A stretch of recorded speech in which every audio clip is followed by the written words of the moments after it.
Greetings, I'm Zachary Hepner. I'm pleased to share this dvar Torah with you for Parashat Noah.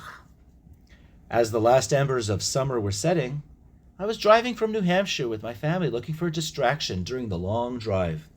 We chose the sign that said, Walden Pond, next exit, and not only enjoyed a great outdoors in a famous state park, but enjoyed the unintentional enrichment that came along with the experience. One of the most misunderstood figures in American thought is the naturalist, essayist, poet, and philosopher Henry David Thoreau, often associated with the words Walden's Pond and nothing more, or stigmatized as a hermit. He was, in fact, the opposite. Gregarious, engaging intellectual, outgoing, outspoken, and a transcendentalist. The catchphrase that can best describe his intentions is that he wished to live deliberately.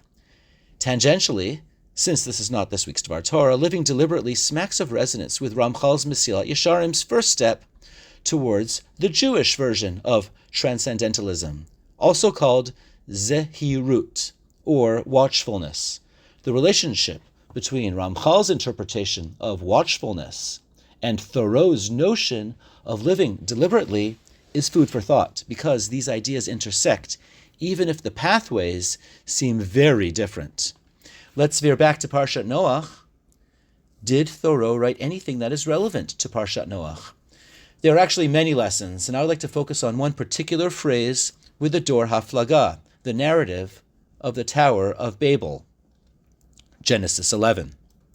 Everyone on earth had the same language and the same words, and they migrated from the east, and they came upon a valley in the land of Shinar, and settled there. They said to one another, "Come, let us make bricks, and burn them hard." Bricks served them as stone, and the chemar served them as chomer. Ve'hachemar hayalahem la chomer, literally translated as bitumen served them as mortar. But what is this chemar, and why is it significant that it became chomer? There are indeed many interpretations. I would like to present one, eloquently suggested by Abe Mesrich in his essay, The Tower of Babel is a Warning About Techno-Reality. I quote, "Maybe the problem of Babel isn't unfettered technological strength. Maybe the problem of Babel is unfettered falseness." Mesrich continues, "Indeed, the whole project of Babel is one of people who, like false witnesses, use verbal sleights of hand to exchange the fabricated for the real. Come, the people declare from the outset. In the Hebrew, the wordplay is rich. Make bricks, nilbana levenim. Burn them hard, nisrefa lisrefa. And so artificial bricks, levenim, replace stone, avanim. Lime, chemar, is transformed to mortar, chomer. Of course, this is the idea of any engineering. Technological fabrication replaces natural reality. End quote. I take the notion of technical fabrication further, and also literally. Chemar to chomer is the invention of the silicon transistor chip. Silicon is made out of sand. As my father has quipped, don't call Babylon the Shinar Valley, but Silicon Valley. Sand is such a simple and ubiquitous substance, yet necessary for the septillion or octillion computations that are made worldwide, that have transformed our world for better or worse. And that's the point. The highest level of sophistication is not chomer, but holiness and godliness. When the institution of chomer becomes the morality in of itself, that it becomes idolatry. It becomes not only an end goal, but an object that humans learn to rely upon, when God, and only God, is the only institution, for lack of a better word, to be relied upon. Arur hagever asher yiftach ba'adam, baruch hagever asher yiftach ba'Hashem, v'haya Hashem mivtacho. The same goes for relying on institutions of chomer. I would like to propose another interpretation that is indeed in sync with the first interpretation, but inspired by Thoreau, whom I quote. Men have become the tools of their tools. Money is not required to buy one necessity of the soul.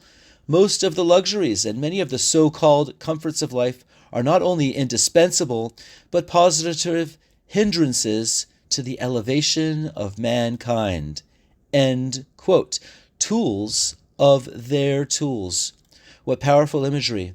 God gave us chemar, and we have become dependent on chomer. Thoreau posits further that our dependence on tools have become positive hindrances to the elevation of mankind. For Thoreau, hachemar haya lahem lachomer, they, the builders of the tower, became the tools of the tower, and not the tower a tool of men. What a powerful message. What's the best way to fix such a, no pun intended, monolithic Wissenschaft? The Almighty created diversity. It was the first diversity workshop ever. Diversity is not about color or race. It's about diversity of ideas. What is meaningful to you, others might see differently, and vice versa. Different values, different ideas, different institutions with different charters. Let us then go down and confound their speech there, so that they shall not understand one another's speech. Thus God scattered them from there over the face of the whole earth, and they stopped building the city. That is why it was called Bavel, because there God confounded the speech of the whole earth, and from there God scattered them over the face of the whole earth.